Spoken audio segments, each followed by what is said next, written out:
മനു, 2 ദിവസം കഴിഞ്ഞിട്ട് ഞാനും സുജാതയും കൂടി ഒന്നങ്ങോട്ട് വരാം. എന്നിട്ട് അച്ഛനോടും അമ്മയോടും സംസാരിക്കാം. അങ്കിളെ, മോനെ കാണാത്ത ടെൻഷനിൽ അവർ സംസാരിച്ച അല്പം ക്രൂരമായിരുന്നു.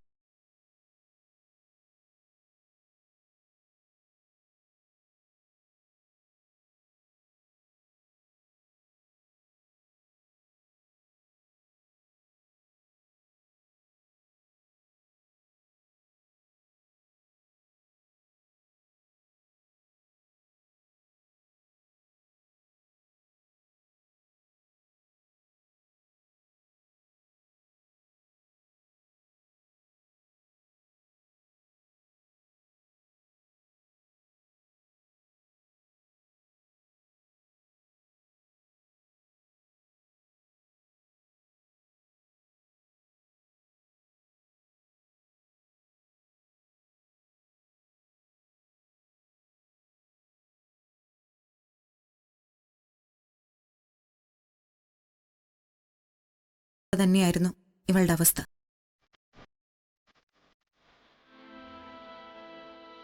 അതുകൊണ്ട് അതിൻ്റെതായ പ്രശ്നങ്ങളൊക്കെ ജ്യോതിയുടെ ഭാഗത്തുനിന്നും ഉണ്ടാവും. ഞാൻ അവിടെ ഒരു പ്രശ്നം ഉണ്ടാക്കാൻ പോകുന്നില്ല. വെറുതെ എന്തിനാ അമ്മ ആവശ്യമില്ലാതൊക്കെ പറഞ്ഞു കൊടുക്കാൻ പോകുന്നേ? നിന്നെ കുറ്റപ്പെടുത്തി പറഞ്ഞതല്ല മോളെ.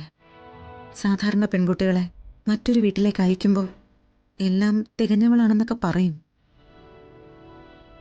പക്ഷേ മനുവിൻ്റെ അടുത്ത് നിന്നെക്കുറിച്ച് പറയേണ്ട കാര്യമില്ലല്ലോ.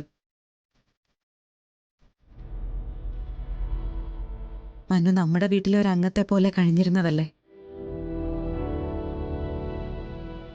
അങ്കിൾ, ഇപ്പം എന്താ പ്രശ്നം?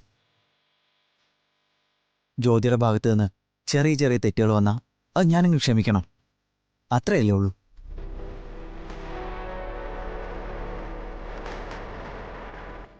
പിന്നെ അടുക്കള ജോലിയിലോ അതുപോലുള്ള കാര്യങ്ങളിലോ അയാൾക്ക് പരിചയക്കുറവുണ്ടായിരിക്കും. ഇതൊക്കെ പ്രാക്ടീസ് കൊണ്ട് ശരിയാക്കാവുന്ന കാര്യങ്ങളല്ലേ. ഇതൊക്കെ വിവാഹ ജീവിതത്തിന് ഒരു ബുദ്ധിമുട്ടുണ്ടാക്കുന്ന കാര്യങ്ങളായിട്ട് എനിക്ക് തോന്നിയിട്ടില്ല. സത്യത്തിൽ തൻ്റെ ഈ സംസാരം കേട്ടപ്പോഴാ മനസ്സിനൊരാശ്വാസമായത്, അല്ലേ സുജാതേ?